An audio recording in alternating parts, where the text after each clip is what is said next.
pour louer le Dieu très saint, qui est, qui était et qui sera. Nous élevons des mains pures pour louer le Dieu très saint, qui est, qui était et qui sera. Est-ce qu'on peut le redire encore? Nous élevons des mains pures pour louer le Dieu très saint, qui est, qui était et qui sera. Nous élevons des mains pures pour louer le Dieu très saint, qui est, qui était et qui sera.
Et qui sera majestueux, majestueux dans ta grâce, majestueux dans ta grâce. Tu es tout puissant, tu ne changes pas, oh Dieu. Majestueux, majestueux dans ta grâce, majestueux dans ta grâce. Tu es tout puissant, tu ne changes pas, oh Dieu. Oh, nous élevons des mains pures pour louer le Dieu très saint, qui est, qui était et qui sera. Nous élevons des mains pures pour louer le Dieu très saint, qui est, qui était et qui sera. On va dire qu'il est. Tu es, tu étais, tu seras toujours. Tu es, tu étais, tu seras toujours. Tu es, tu étais, tu seras toujours. Il est, tu es, tu étais, tu seras toujours. Tu es, tu étais, tu seras toujours. Il est notre Dieu. Tu es, tu étais, tu seras toujours. Nous élevons des mains pures pour Dieu très saint, qui était et qui sera. Nous élevons des mains pures pour louer le Dieu très saint, qui était et qui sera.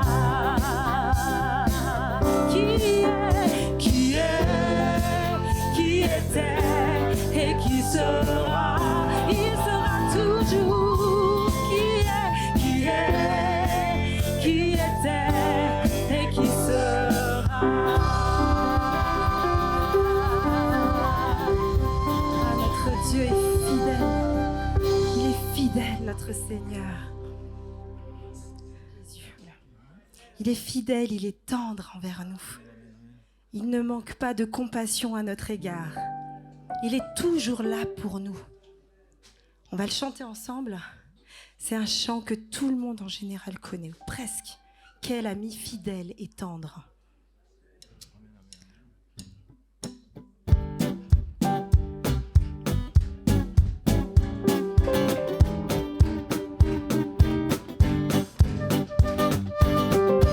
Dans le chant, on va faire des petites variantes. À la version classique, on va dire des oh oh oh, comme ça. On va le faire ensemble et à un moment donné, on va le reprendre à un moment précis de la chanson pour réélever sa tendresse et sa fidélité. Alors on le fait ensemble juste pour que vous saisissiez un petit peu. Ça fait oh oh oh oh oh.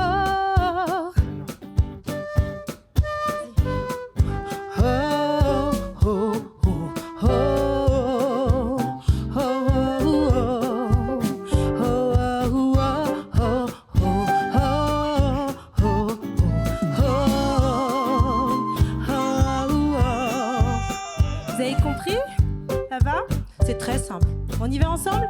On chante le chant. Allez. Oh, quel ami fidèle et tendre nous avons en Jésus-Christ, toujours prêt à nous entendre, à répondre à notre cri. Il connaît nos défaillances, nos chutes de chaque jour, sévère en ses exigences. Il est riche en son amour. C'est maintenant. Oh, oh, oh, oh, oh, oh,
Alors quand tout à l'heure on chantait « Quel ami fidèle et tendre », eh bien je pensais à l'origine de ce chant. C'est un poème et vous allez comprendre dans quelles circonstances il a été écrit. C'est Joseph Scriven qui a écrit ce chant merveilleux. Quel ami fidèle et tendre, nous avons Jésus-Christ. Joseph Scriven retrouva le goût de vivre aux portes du désespoir. Pourquoi ? Parce que vous allez voir. Établi à Dublin, il fit la connaissance d'une très belle jeune fille. Tous deux étaient éperdument amoureux. 2 jours avant le mariage, elle se noya accidentellement. Cette disparition soudaine le brisa. Paradoxalement, son immense chagrin le conduisit à Christ. Il vécut une transformation radicale. Il se mit alors à en parler autour de lui. Il émigra au Canada où il se fiança à une jeune chrétienne qui peu après mourut d'une pneumonie. Vous vous rendez compte ? Le malheur l'ayant frappé à 2 reprises de plein fouet, il décida de se consacrer à Dieu et à ses semblables. Sa générosité fut appréciée de tous. Il offrait ce qu'il possédait et proposait ses services à ceux qui en avaient besoin. On l'appelait l'homme qui scie du bois pour les pauvres et les malades. À sa mort, ses amis érigèrent une stèle, une plaque commémorative, sur laquelle fut inscrit le texte d'une poésie envoyée à sa mère qui se mourait d'une terrible maladie en sa lointaine Irlande. Il est loin de sa mère et elle est en train de mourir. Son poème est devenu un chant qu'entonnent les chrétiens de toutes langues sous tous les cieux, y compris à Phila. Quel ami fidèle et tendre nous avons en Jésus-Christ, toujours prêt à nous entendre, à répondre à notre cri. Il connaît nos défaillances, nos chutes de chaque jour, sévère en ses exigences, il est riche en son amour. Quel ami fidèle et tendre nous avons en Jésus-Christ, prêt à nous comprendre quand nous sommes en souci. Disons-lui toutes nos craintes, ouvrons-lui tout notre cœur, bientôt ces paroles saintes nous rendront le vrai bonheur. Amen. Amen. Alléluia. Donc on va le chanter dans une autre perspective en disant celui qui a écrit ça, il a tout perdu. Et pendant que sa maman était très loin de lui en Irlande, il était au Canada, il a écrit ce poème. Et ce poème, nous on le chante si facilement comme ça, mais il l'a écrit dans la douleur, mais dans la joie et dans la paix. Et ce chrétien merveilleux, Scriven, a enrichi, a encouragé vraiment des millions et des millions de gens. On le chante en anglais, on le chante en espagnol, on le chante en français. Enfin, à ma connaissance, j'ai chanté dans les 3 langues. Et sûrement qu'on le chante en créole, non ? Certainement dans les îles et tout. Voilà. Très bien, très bien. Bon, voilà, c'est merveilleux. Donc on va le rechanter en pensant que parfois, les chants désespérés sont les chants les plus beaux, disait le poète, et j'en connais d'immortels qui sont de purs sanglots. C'est ça. Et Dieu veut vraiment nous visiter, quels que soient les temps que nous traversons en ce moment. Dieu est notre Dieu en tout temps. Amen.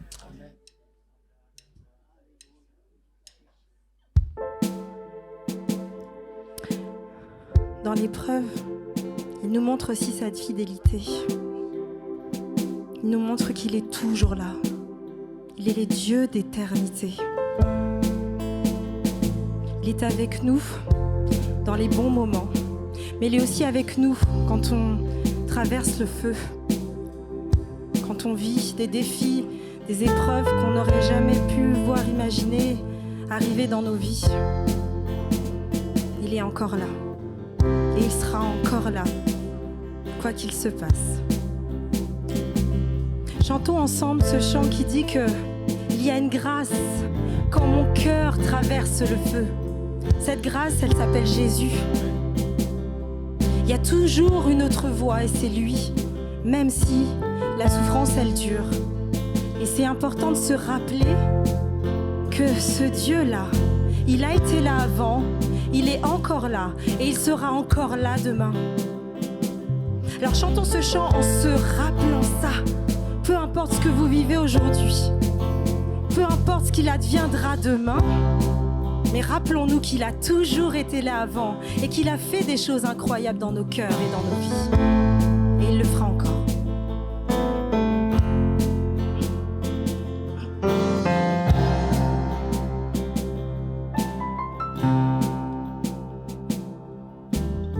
Il y a une grâce quand mon cœur traverse le feu. Une autre voix quand tout sombre autour de moi. Et quand je pense à la différence entre qui j'étais et qui je deviens, je sais que je ne serai jamais seul. Il était avec moi dans le feu, là à mes côtés. Il était présent dans la tempête, apaisant les mers. Et s'il m'arrive un jour d'oublier le prix payé pour moi, il y a la croix qui porta le poids d'un sauveur mort à ma place. Oui, il est avec moi dans le feu. Oh, oh, oh. Il est avec moi dans le feu. Oh, oh. Toute ma dette acquittée, oui, à tout jamais. Le péché n'a plus aucun pouvoir sur ma vie, dis-le. Et s'il m'arrivait de retomber entre qui j'étais et qui je deviens, quand bien même je ne céderai pas à ce monde, non.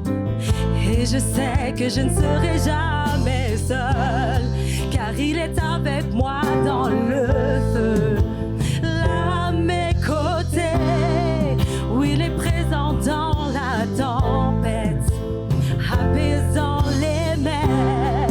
Et s'il m'arrive un jour d'oublier la puissance de sa grâce, il y a un tombeau qui est bien vide, et cette puissance vit en moi. Il est avec moi dans le feu. Oh, oh, oh.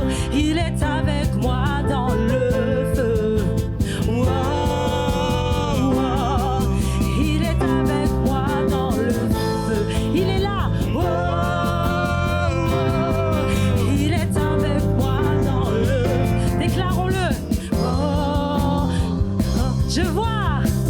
Je vois la lumière dans les ténèbres, alors qu'elle fuit devant lui. J'entends dans les cieux un rugissement quand sa gloire nous envahit. Je sens la terre trembler là sous nos pieds, alors que les murs s'effondrent. Rien ne peut nous séparer, non, rien ne peut nous séparer. Oh, rien ne nous sépare de lui, Jésus. Rien ne nous sépare de lui. Il n'y a aucun autre nom que le sien. On le dit ensemble, il n'y a aucun autre nom comme le nom de Jésus. Il est là, son nom a une puissance. Il était, il est, sera jamais. Il n'y a aucun autre nom comme le nom de Jésus. Lui qui était, qui est, sera jamais. Donc peu importe ce qu'il adviendra, entre qui je suis et qui je deviens, je sais que je ne serai jamais seul. Oh, oh, oh, dis-le. Je sais que je ne serai jamais seul. Il sera avec moi dans le feu, là à mes côtés. Il sera présent dans la tempête, apaisant les mers. Et s'il m'arrive un jour d'oublier ta bonté envers moi, je me réjouirai même dans l'épreuve, car je sais que tu es là. Il sera avec moi dans le feu.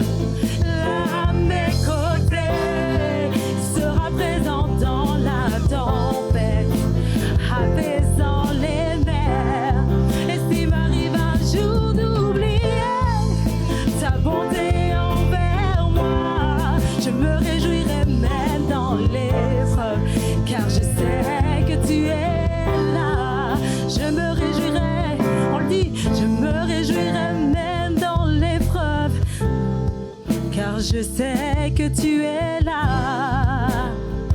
On le reprend, il sera avec moi dans le feu. Il sera avec moi dans le feu. Là à mes côtés, il sera présent dans la tempête, apaisant les mers. Et s'il m'arrive un jour d'oublier ta bonté envers moi, je me réjouirai même dans l'épreuve, car je sais que tu es là.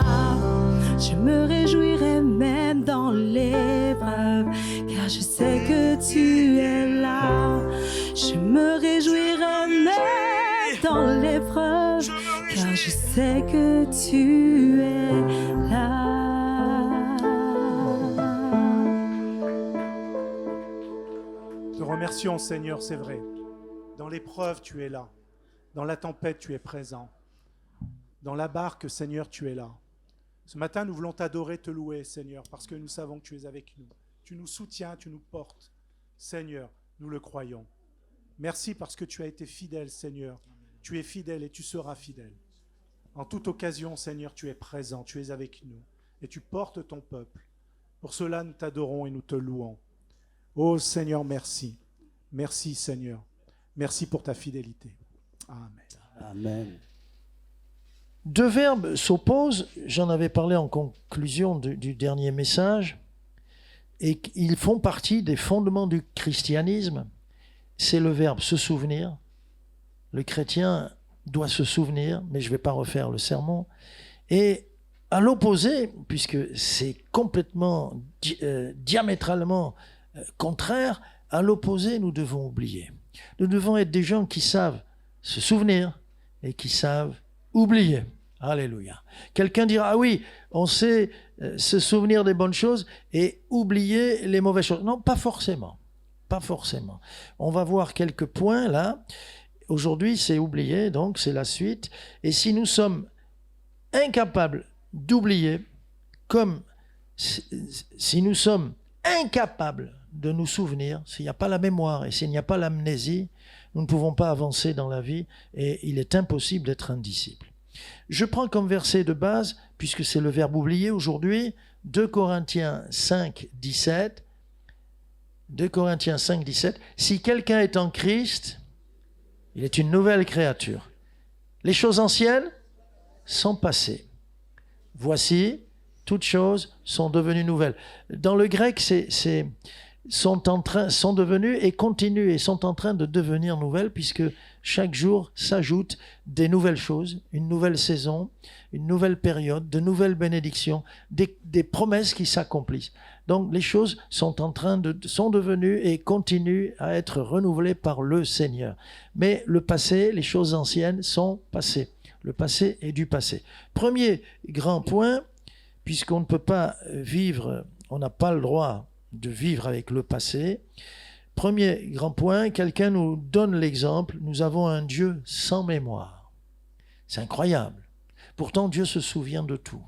Quand l'ange vient lui parler de la part du Seigneur, Corneille, Dieu s'est souvenu de tes prières et de tes aumônes, de ta générosité et de tes prières.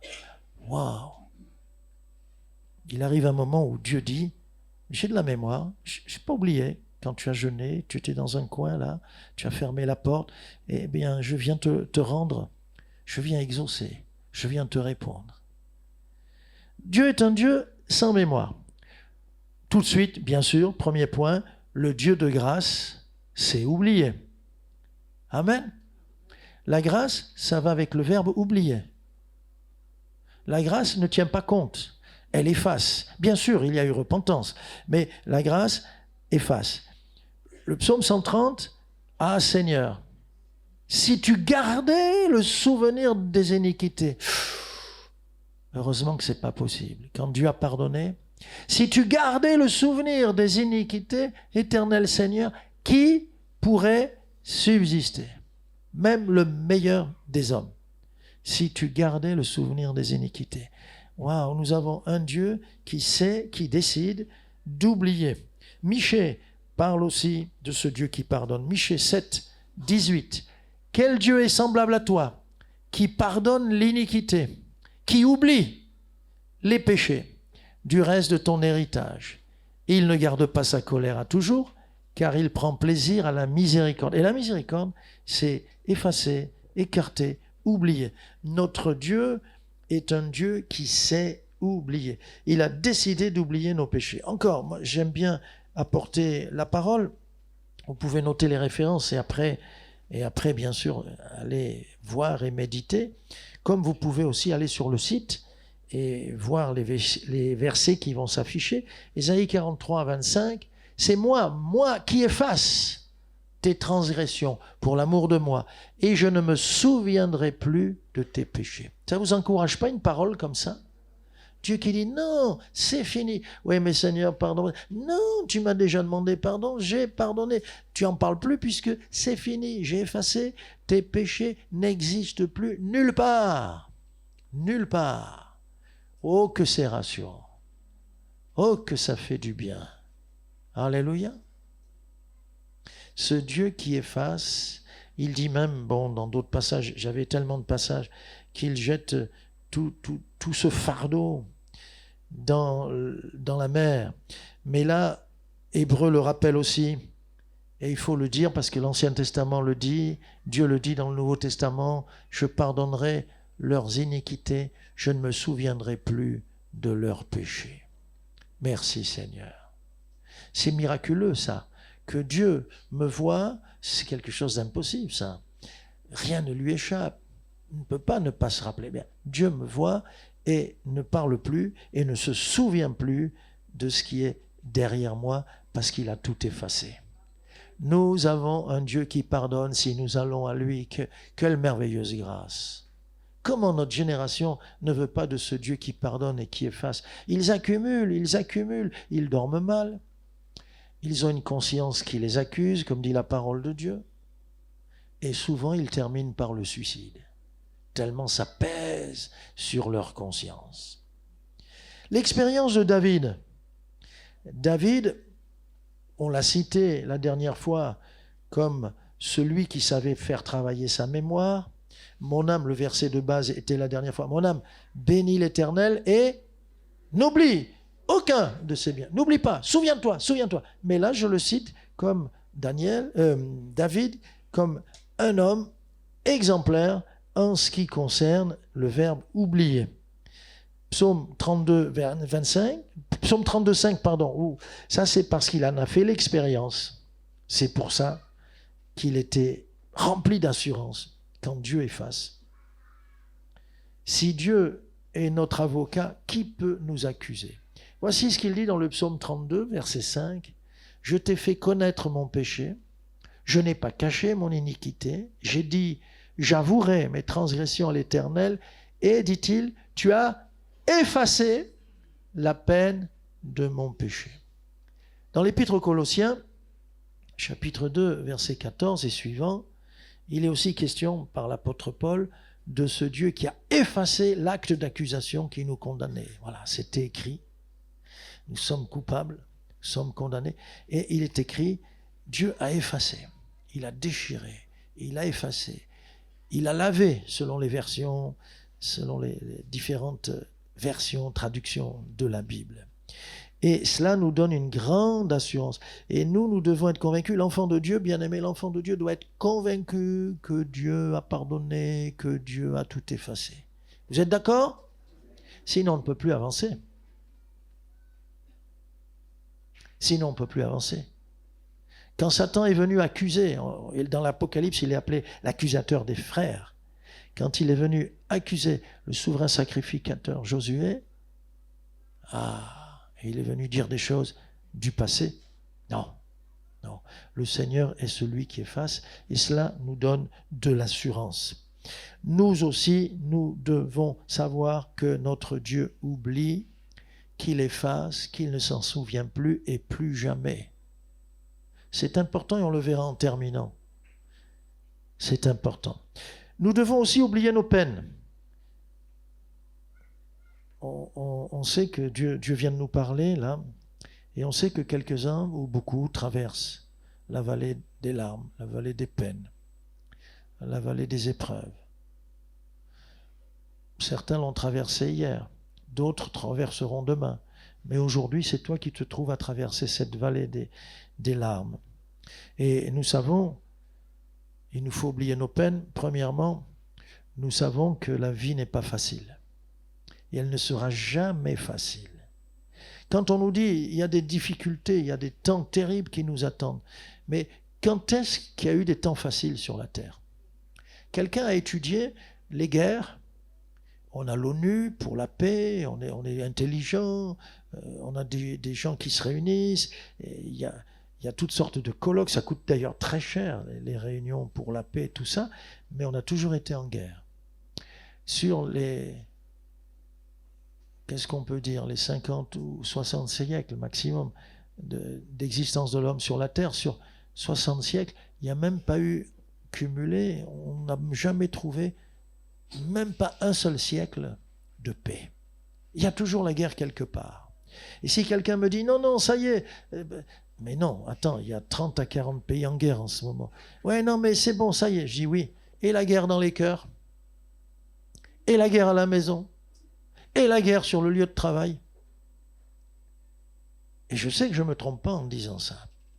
C'est pour ça que le message du Seigneur, son appel, c'est de nous réconcilier, de venir faire la paix avec Dieu. L'homme est en guerre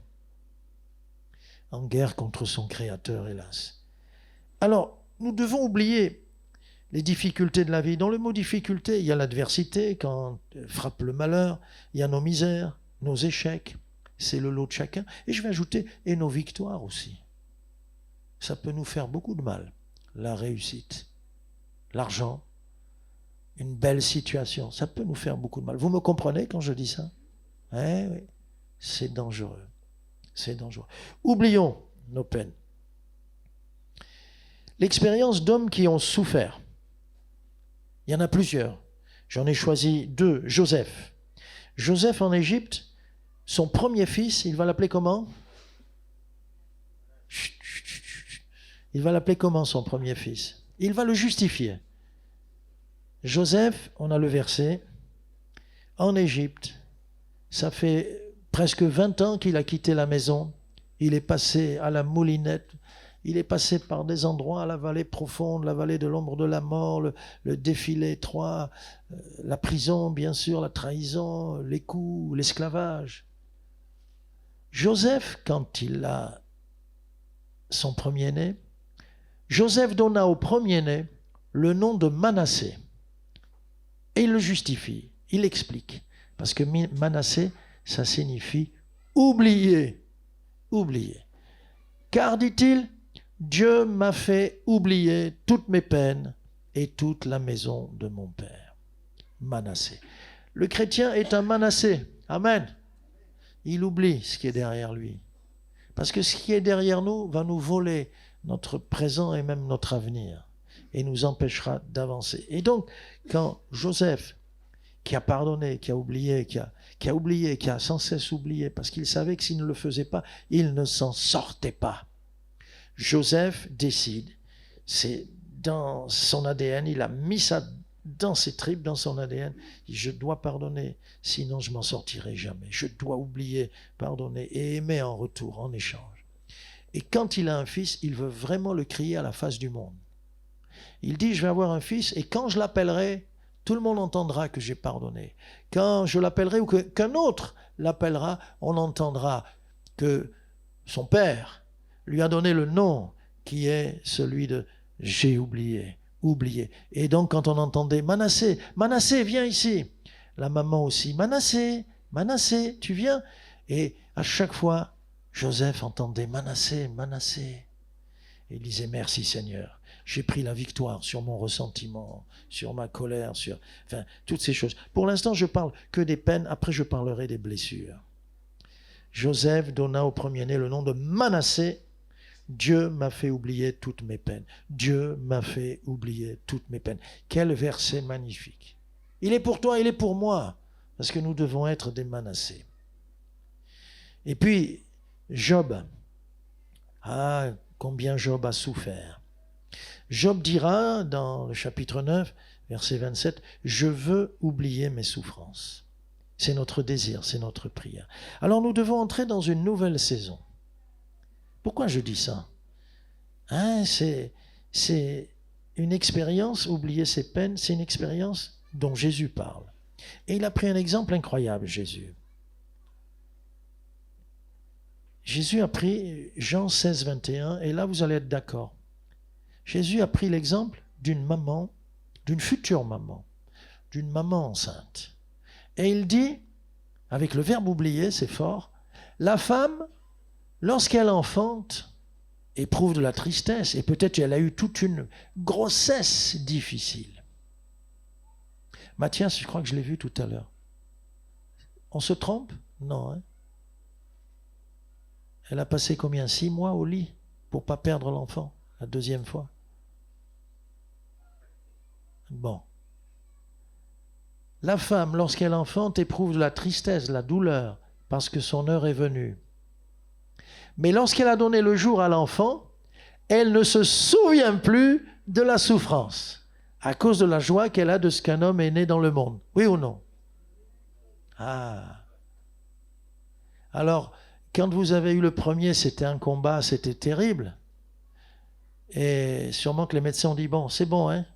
Et vous avez peut-être dit, bon, c'est bon, mais au bout d'un moment, on ne s'en souvient plus de la douleur. Parce qu'il y a une telle joie à avoir un petit bonhomme. Alléluia. Il y a une telle joie à ce qu'une petite fille vienne égayer par ses cris, par ses sourires, éclairer la maison. Waouh! Et donc Jésus dit, voyez, la femme enceinte, c'est dur, c'est difficile, les grossesses sont difficiles, l'accouchement est difficile. Elle a peut-être failli perdre la vie. Et puis, toute la grossesse a été mouvementée, mais elle oublie tout ça. Et elle en veut un autre. Il y a des mamans comme ça? Eh ben oui, les mamans spontanément, ben oui. Elle en veut un autre. Pourquoi? Parce qu'il y a de la joie. Il y a de la joie. Et nous, malgré les difficultés, tout ça, il y a de la joie pour nous parce que Dieu nous secourt, parce que Dieu est là, parce que ça vaut la peine de vivre. Ça vaut la peine de vivre. Amen. Un pasteur était en train de prêcher et il disait, non, non, arrêtez. Ce que vous devez faire, ne le faites pas. Ne vous suicidez pas. Dieu veut que vous viviez. Et il y a de la joie à vivre et à connaître le Seigneur. Et il prêche comme ça. Seulement, voilà, il m'a dit, tu vois, j'ai prêché comme ça. Je dis, waouh, c'est formidable. Il dit, c'est plus que formidable. C'est plus que miraculeux. Parce que ça, je l'ai prêché devant une télé. On a filmé avec des caméras. Ah bon? Et après, ça a été retransmis quelques semaines plus tard. Et c'est pas moi qui l'ai retransmis.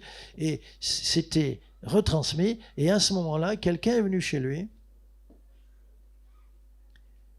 pour venir chercher une arme. Et il voulait se suicider. Peut-être dans les bois, je ne me rappelle plus très bien, mais il est venu et machinalement, il a déclenché la télé, une chaîne qu'il ne connaissait pas, et c'était une chaîne où on prêchait l'évangile, et il dit, et c'est moi, ce frère-là, il a une grosse moustache, il dit, c'est moi. Et je dis, arrêtez, ce que vous devez faire, ne le faites pas. Et cet homme a pris une victoire. Cet homme s'est converti là avec le message à la télé. Et cet homme lui a écrit ensuite. Alléluia. Donc Jésus parle d'une nouvelle saison.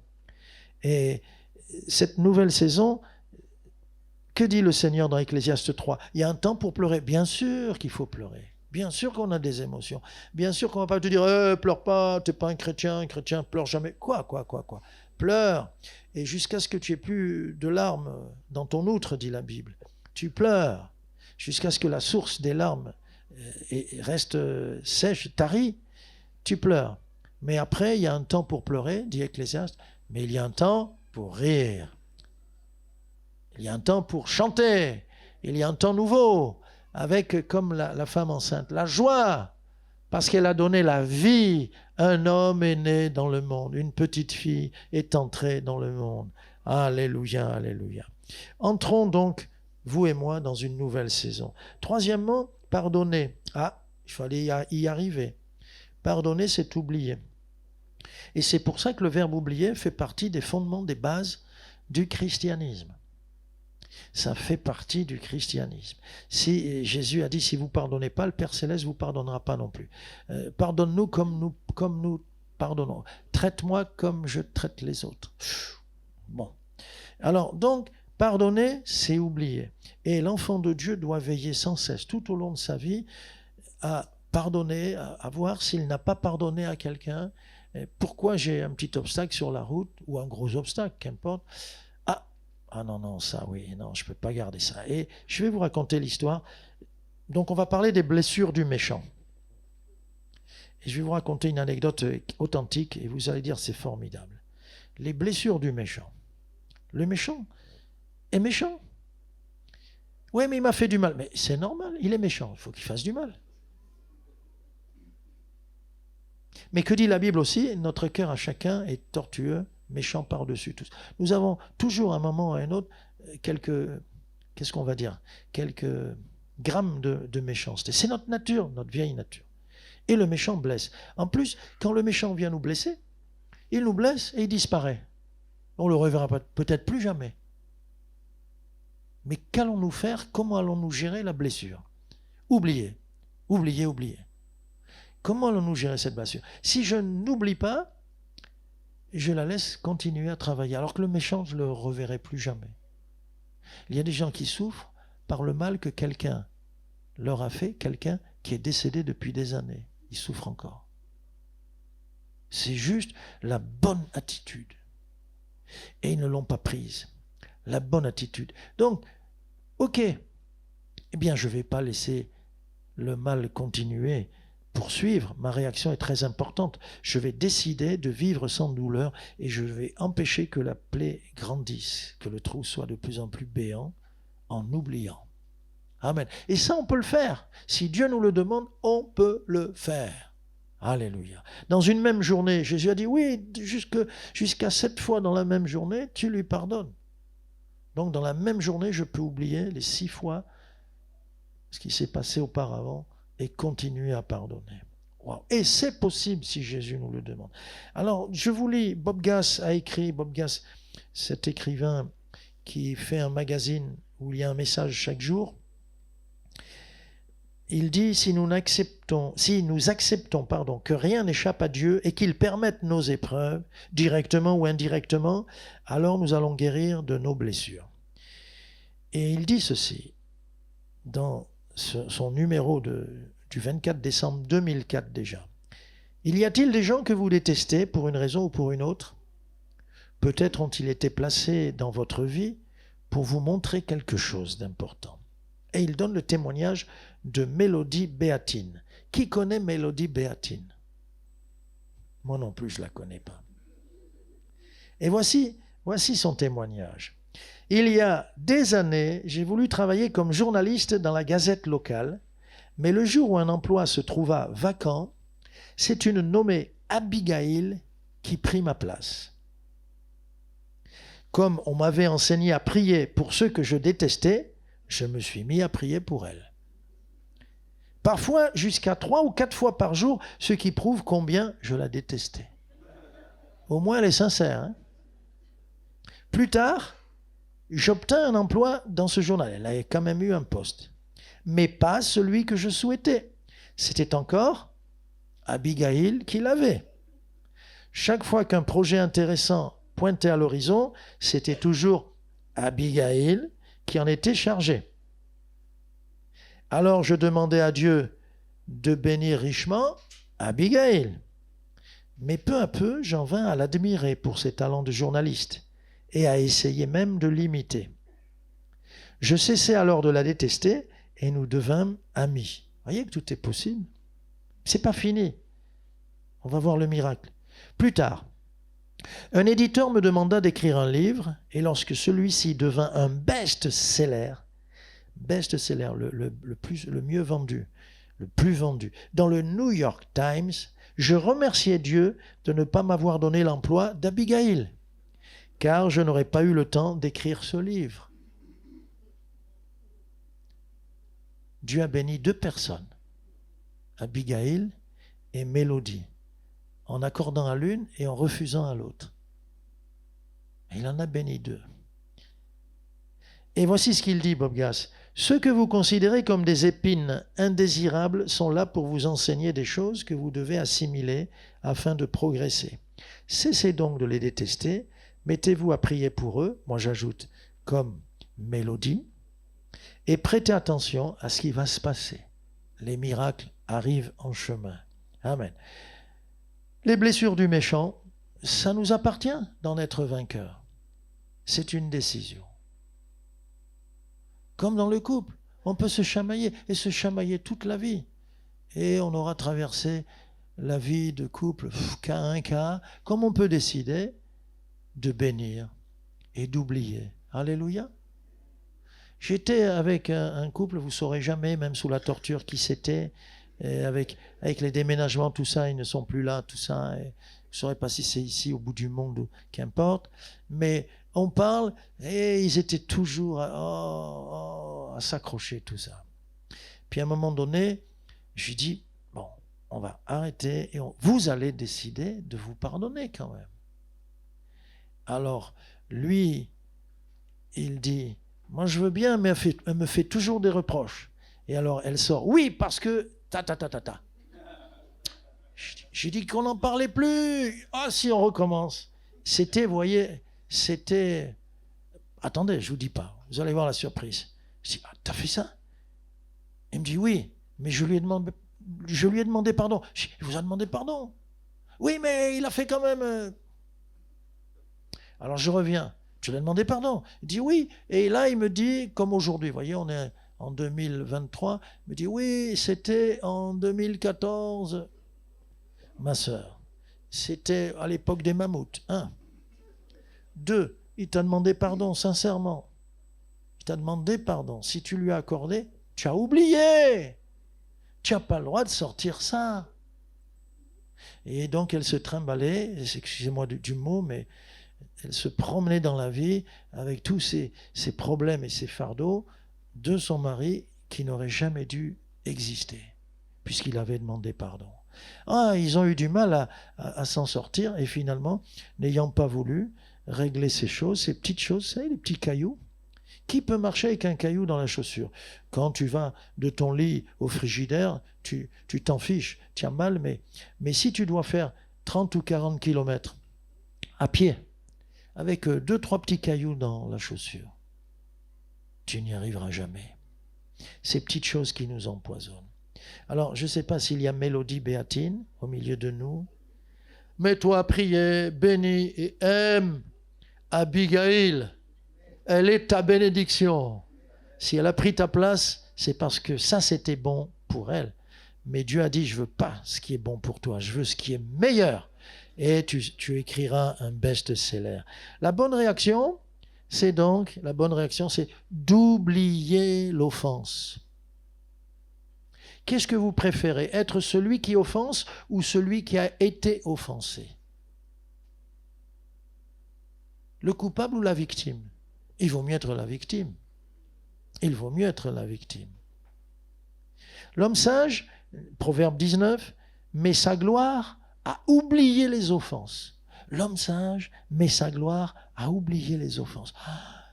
Oh Seigneur, il faut que j'apprenne à oublier. Mais oublier vraiment. Rends-moi amnésique comme toi, Seigneur. Tu ne te souviens plus de mes bêtises, de mes péchés, de mes rébellions. Eh bien, Seigneur, aide-moi. Voilà, c'est pardonné. Aide-moi et je m'en souviens. Et j'en parlerai encore moins. Je m'en souviens. C'est le fondement de nos relations. Jésus est venu pour cela. On parlait des relations, Colossiens, il y a plusieurs versets. Éphésiens, Colossiens, les épîtres pastorales sont pour notre enseignement dans nos relations. Jésus est venu pour nous apprendre les relations. Supportez-vous les uns les autres. Et si l'un a sujet de se plaindre de l'autre, voici un bon numéro de téléphone d'un avocat. C'est ça? Non, à l'époque de la Bible. C'est pas ça du tout. Non, non, non. Si l'un a sujet de se plaindre de l'autre, pardonnez-vous réciproquement. Réciproque, les deux flèches dans un sens, dans l'autre. Je te pardonne, tu me pardonnes. De même que Christ vous a pardonné, pardonnez-vous aussi. Amen. Pardonnez-vous, pardonnez-vous, pardonnez-vous. Où qu'on aille dans la parole de Dieu, Dieu dit pardonne, pardonne, pardonne. Demande pardon et accorde le pardon. Demande pardon et accorde le pardon. Pardonne, pardonne, pardonne. On a l'exemple de David envers Saül. C'est important.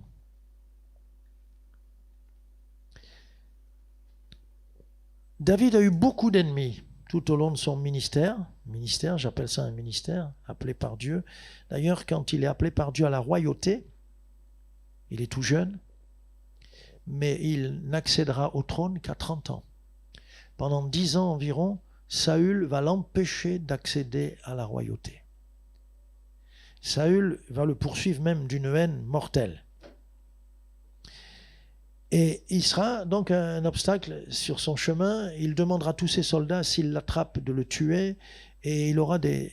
Parce que dans tout le pays, du nord au sud, il aura des espions. Si vous voyez David, si quelqu'un l'a vu, renseignez-moi. Et plusieurs fois, on l'appelle, on a vu David par ici. Et il prenait quelques milliers d'hommes pour aller, 3000 une fois, pour aller attaquer David et ses 400 hommes. Et là, voici où on se trouve. On se trouve dans 1 Samuel, au chapitre 24.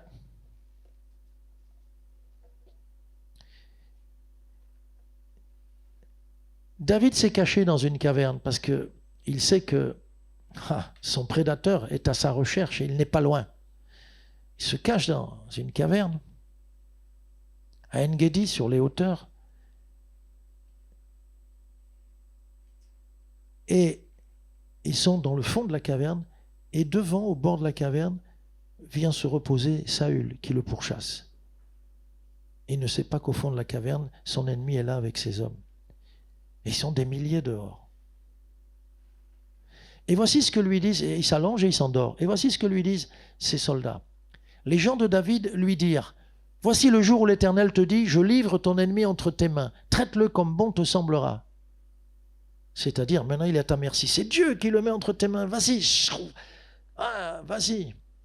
David se leva et coupa doucement le pan du manteau de Saül. Juste, il coupe un petit carré de son manteau, en tremblant d'ailleurs, et silencieusement. Et quand Saül s'en va, David, sur un coteau, alors que Saül est sur un autre coteau, assez loin quand même, mais il lui crie: tu vois, tu étais à ma merci, j'aurais pu te tuer, mais toucherais-je moi loin de l'Éternel? Mais j'ai eu pitié de ta vie, et pourquoi tu me pourchasses? Qu'ai-je fait pour que tu me pourchasses et que tu veuilles ma mort? Bref, il a voulu montrer à ses soldats, ce jour-là, qu'il savait oublier. Et plus tard, on le met aussi. À la mort de Saül et de son fils Jonathan, tu peux mettre 2 Samuel, c'est 1 Samuel? Non, c'est 2 Samuel, chapitre 1er. Saül et Jonathan, il écrit le cantique, le chant funèbre en l'honneur de ces 2 valeureux, Saül et Jonathan, qui sont morts au combat contre les Philistins. Seulement, on sait qui est Saül, un assassin.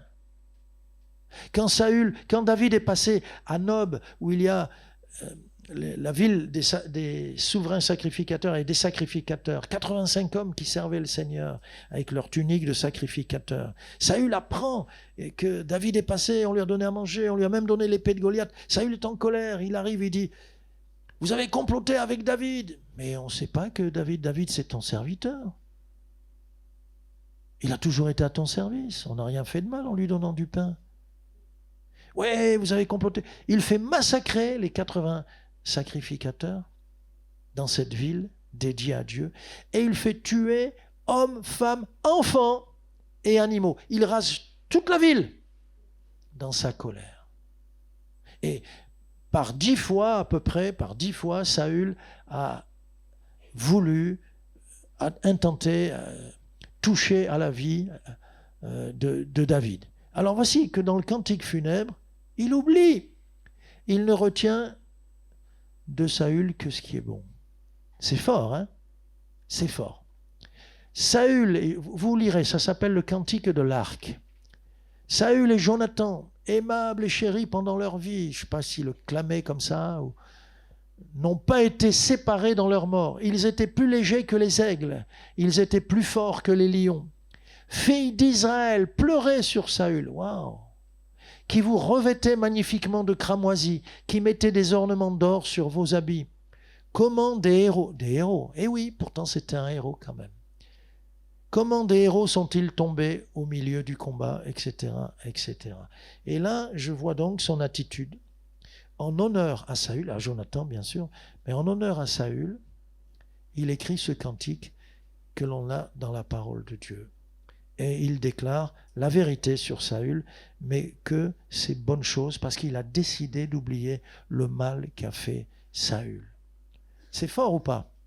Mais nous, on peut, avec l'esprit que nous avons de Dieu, c'est un esprit de pardon. Et on peut agir de la même façon. Alors en conclusion, le verset, j'ai mis en conclusion ce verset, Ésaïe 65, je vais créer de nouveaux cieux et une nouvelle terre. On ne se rappellera plus les choses passées, elles ne reviendront plus à l'esprit. Amen. J'ai entendu une fois dans un enterrement, je crois que c'était la grand-mère, les enfants, quelqu'un disait, les enfants, mamie, elle vous voit d'en haut, de là-haut. C'est impossible. Vous imaginez, si c'était possible, les souffrances que ça occasionnerait, parce qu'un veuf a le droit de se remarier ou pas? Alors, celle qui est décédée, elle voit d'en haut rien du tout. Et non. Quand nous partons, le ciel, on le voit ici. Le ciel, c'est quoi? C'est un endroit où il n'y a plus aucun souvenir des choses de la terre. Ni des peines, ni des tourments terrestres, ni des joies d'ici-bas d'ailleurs. C'est important de comprendre cela. Par contre, l'enfer, c'est un lieu de tourment, de mémoire. Quelqu'un dit en enfer, on entendra beaucoup si j'avais su. Oui, et des grincements de dents. Mais ton choix, tu le fais sur terre. Après la mort vient le jugement. On ne peut pas s'arranger après. Savez-vous que dans la Bible, il n'y a pas de purgatoire quand même? Ça a été inventé il y a quelques siècles. Non, non. Tu es sauvé ou tu es perdu. Un jour, j'ai demandé à un jeune dans la rue pour l'évangéliser. Je lui dis, bon, est-ce que tu es sûr que tu es sauvé? Il me regarde, il me dit peut-être. Je dis, ah, si tu dis peut-être, c'est que tu n'es pas sauvé du tout. Il dit, comment ça? Je dis, demande-moi si je suis le mari de ma femme. Je te réponds, peut-être. Tu vas dire, ben, il n'est pas du tout le mari de sa femme. Donc, ce qui est formidable, c'est que bientôt, nous allons aller dans un endroit où il n'y aura plus le souvenir, il n'y aura plus ni larmes, ni cris, il n'y aura plus le souvenir de la terre. Quelqu'un a dit, et c'est très beau ce qu'il a dit dans un chant, il a dit, il n'y aura plus rien qui nous rappellera la terre. Il dit, si ce n'est les marques dans les mains de Jésus. Le rappel de l'œuvre de la croix, c'est tout. Mais le reste, c'est vrai que le divin crucifié, qui est le divin ressuscité, a les marques. C'est mystérieux ça. Il a les marques dans les mains. Les clous de ma bêtise, de ma folie, de mon péché. Le Seigneur a pardonné tout ça. Alors voilà, bien-aimés, nous devons, pour être victorieux, nous devons être des gens qui, constamment, devons apprendre à oublier. Certaines bonnes choses, il faut les oublier, parce qu'on risque d'avoir la grosse tête, ou on risque de ne pas vouloir plus ou continuer à monter sur la montagne de Dieu, ou on risque de mépriser les autres parce qu'on a eu une si belle victoire. Pas que des mauvaises choses, mais je dois aussi, on l'a bien dit, pardonner, c'est oublier. Je marche en pardonnant, en oubliant, en recommençant. Et ce sont des saisons à chaque fois nouvelles, comme la femme enceinte qui dit « Ouh là là, ah non, c'est le dernier, c'est le premier et le dernier. » Et au quatrième, c'est le dernier. Puis tout le monde sourit. Tout le monde sourit. Nous devons donc marcher en oubliant. Alléluia. J'espère que vous n'allez pas oublier qu'il faut oublier. Mais Dieu veut nous parler ce matin. Et je le sais, plusieurs ont du mal à oublier. Et donc nous allons faire un appel, bien sûr. Alléluia. Seigneur, tu as fait le chemin très, très, très, très simple. Si on veut avancer, si on veut courir, si on veut être libre, il nous faut oublier. dans différents domaines. Faire comme toi, Seigneur. Et comme ont fait ces hommes de la Bible. Seigneur, maintenant, tu vas parler. Ici, personne ne juge personne. Mais la victoire que tu veux nous accorder en ce jour, c'est avec ce verbe oublier. Dans le couple, Seigneur, qu'il y ait ce verbe oublier qui soit conjugué mutuellement. Dans nos relations, ici, ou dans la grande famille, ou au travail, que ce verbe oublier soit conjugué avec l'un, avec l'autre, afin que nous soyons des disciples authentiques. Et par là même, nous recevrons ta victoire. Seigneur, merci. Accorde-nous ces victoires, que ton peuple entre dans ce verbe merveilleux, un des fondements, un des piliers du christianisme. Oublier, oublier. Merci Seigneur.